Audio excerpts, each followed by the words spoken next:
race fans, it's race day, top 5 with me, Frank 5.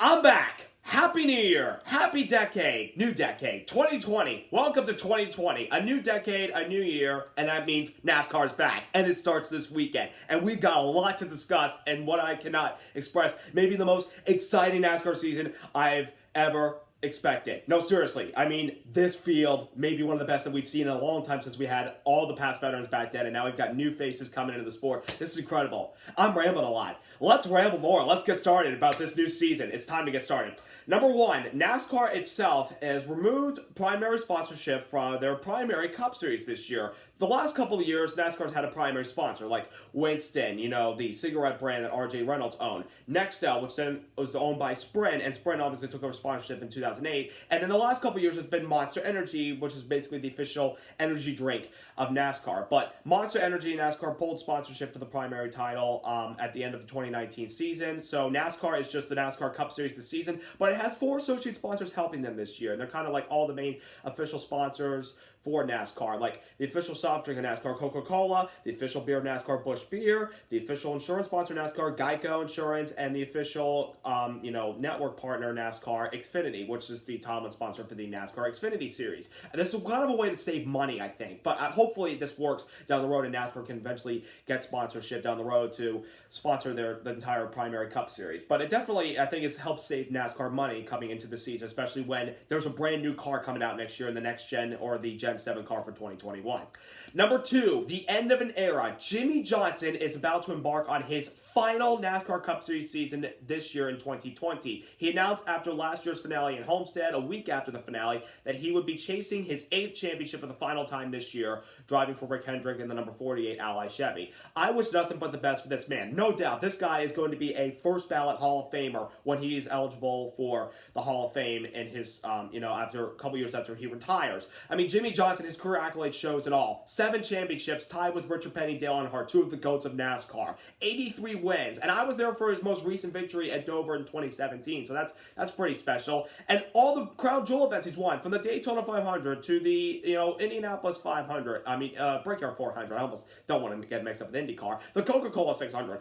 I mean, all the crown jewel events he's won. I mean, what has this guy not accomplished? Well, this is kind of also a year to get back to being one of the top dogs, because Jimmie Johnson has not really been competitive since 2017. He went winless in 2018 despite making the playoffs, but getting eliminated after the round of 16. And last year, he didn't win a race at all, but for the first time in his career, he missed the playoffs. So hopefully this year, with his crew chief Cliff Daniels, who came in towards the end of last year before the playoffs got started, trying to help improve the 48's performance.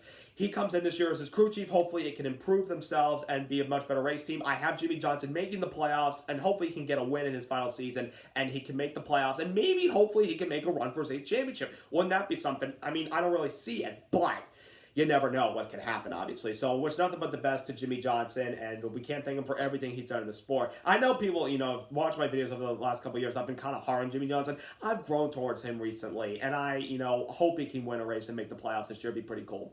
Number 3, rookie invasion. Oh my goodness. I can't tell you how excited I've been about this rookie class, probably since the last rookie class that had Chase Elliott and Ryan Blaney in it. I mean, we've got the big 3 from the Xfinity Series moving over to Cup Series this year. I mean, they've got everything. We've got a lot from those rookies. We got to talk about them. Cole Custer moving up to Stewart-Haas Racing, replacing Daniel Suarez in the number 41 car with his crew chief Mike Shiplett from the Xfinity Series. I think Custer is probably the best of the big 3 candidates that are rookies this year to make the playoffs and may possibly win a race. I mean, I like Cole Custer. He's a shy kid, but he's good on the mile and a halves, and like these mile and a half races we saw last year could help Cole Custer improve himself, and it can help him be a very competitive driver in some of these races. They got Christopher Bell moving from Gibbs' Xfinity team to Levine Family Racing's number 95 car in a stronger alliance with Joe Gibbs Racing this time around. And people are saying Christopher Bell's going to make the playoffs. Pump the brakes on that, folks. I expect Christopher Bell to be very competitive this year, and I expect Christopher Bell to win eventually. Just not this year, because I think on the get-go he's gonna get used to these Cup cars. And his crew chief Jason Ratcliffe, who has been in the Cup Series before and worked with Bell in the Xfinity Series the last few years, he was not a Cup crew chief last year, and not getting used to the 750 horsepower package at the shorter tracks and the 550 horsepower package at the 1.5 and 2 miles and the new super speedway package at Daytona and Talladega. He's going to have to get used to that, so they're going to struggle a little bit. But who knows? They may start off strong. You never know. I mean, that's the magic of NASCAR. Anything is possible. Anything can happen. But we shall see. But I think Christopher Bell will do very well for the team this year. And the other third member of the big three, Tyler Reddick, the defending NASCAR Xfinity champion, back-to-back, I might add, moves up to Richard Childress Racing's number 8 car this year after winning the Xfinity Championship the last 2 years for Junior Motorsports and Richard Childress Racing. And I think Tyler Reddick is the Lord and Savior to get RCR back to the top where they belong. They've won a couple races the last few years, and a couple of them were crown jewel events, with Austin Dillon winning the Coke 600 and the Daytona 500. But some of them were few miles in Daytona, which is super speedway, and RCR really hasn't been that competitive over the last few years. But hopefully this year, as he comes up to the Cup Series, replacing Daniel Hemrick, who moves back to Xfinity Series for Junior Motorsports. Hopefully, Tyler Reddick can elevate this race team further. And then we've got 3 more rookies, and John Henry Nemechek driving for Front Row Motorsports 38 car, and he got a chance to run a couple of Cup races at the end of last year for Front Row Motorsports, and actually ran well in most of them. He outperformed his qualifying position. Brendan Poole driving for Premium Motorsports. Good to have him back full-time. He hasn't really had a full-time ride since the Xfinity Series with Chip Ganassi Racing with DC Solar, and kind of glad he left. He goes, there was a lawsuit, but he's kind of glad he left because DC Solar eventually went bankrupt. And then Quinn Howell driving for Derek Cope's team Starcom Racing. And a lot of people are probably saying, why is this guy in the car and not Landon Castle? Well, I guess he had the sponsorship money. I'm not a business manager. I'm not big enough. I'm not, top when it comes to marketing, but it is what it is. I mean, let's see what Quinn Houff got. But this is a good rookie class, and I'm so excited to see what these guys are capable of this year.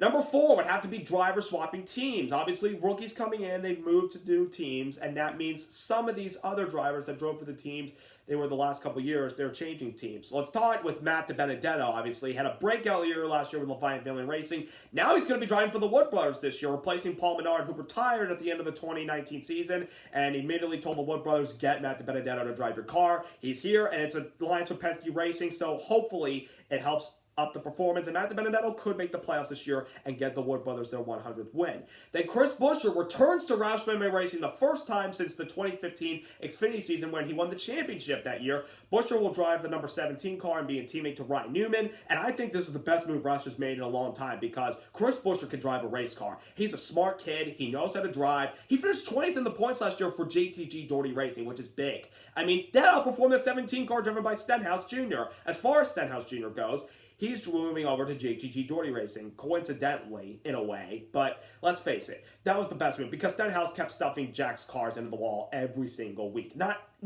Literally speaking, not every single week, but some weeks because he was a wrecking ball, honestly.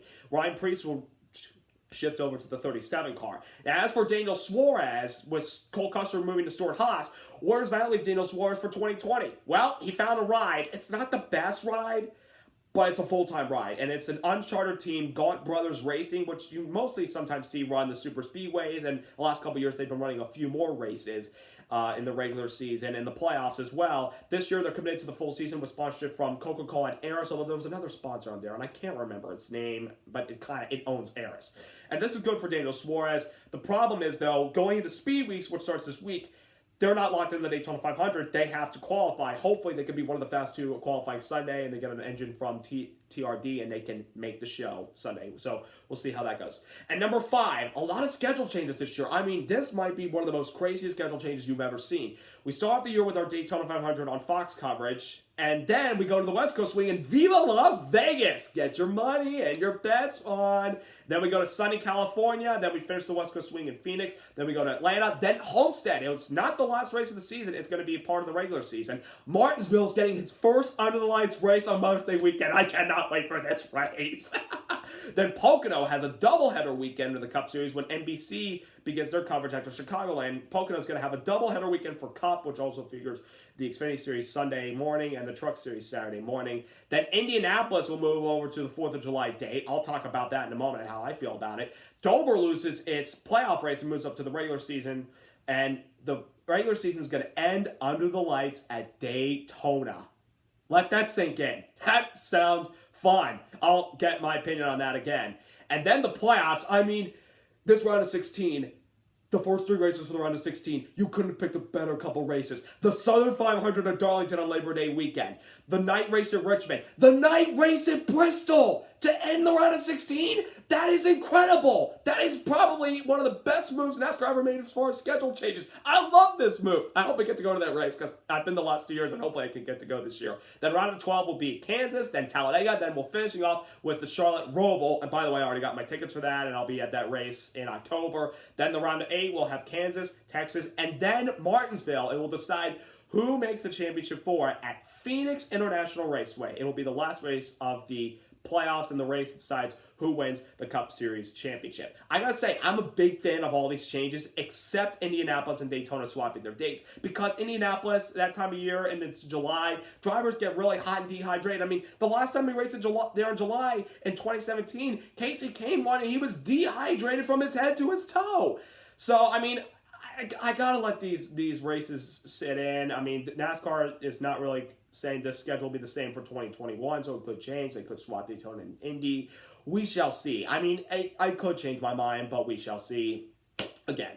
But that's all I have to let you guys up to as far as the regular season goes. Now, here's my quick playoff grid, who I think is going to make it. It's going to be defending Cup champ Kyle Busch, Denny Hamlin, Martin Truex Jr., Joey Logano, Brad Keselowski, Kevin Harvick, Chase Elliott, Jimmy Johnson, Alex Bowman, William Byron, Ryan Blaney, Kurt Busch, Kyle Larson, Clint Bowyer, Eric Almirola, and rookie Cole Custer. They make the playoffs. If I had to eliminate 2 of the 14 drivers and replace them with Matt DiBenedetto and Eric Jones, who's kind of on a contract year, even though he just signed a contract extension with Gibbs, I'd have to probably replace Matt DiBenedetto and Eric Jones with Clint Bowyer and Eric Almirola, just because, performance-wise, the 14, the 10 took a step back last year, and the 21 with DiBenedetto coming in and Eric Jones fighting for his job, it's going to be a little, big year for those teams, so we shall see. But again, Daytona Speed Week starts this week. It actually starts today with the ARCA race later today, and then tomorrow will be Cup qualifying and the Busch Clash to get Speed Weeks off to a fast start for the NASCAR Cup Series. I'll give the recap tomorrow. I'm so excited about the season. I cannot wait. I mean, I've got butterflies in my stomach. I'm nervous, but I'm excited. It's going to be a fun year. I cannot wait for this 2020 Cup Series season. So subscribe, like, get your gloves and your helmets ready, folks. It's time to race. It's time to start the 2020 season with the 62nd running of the Daytona 500. Get ready, folks. We're back.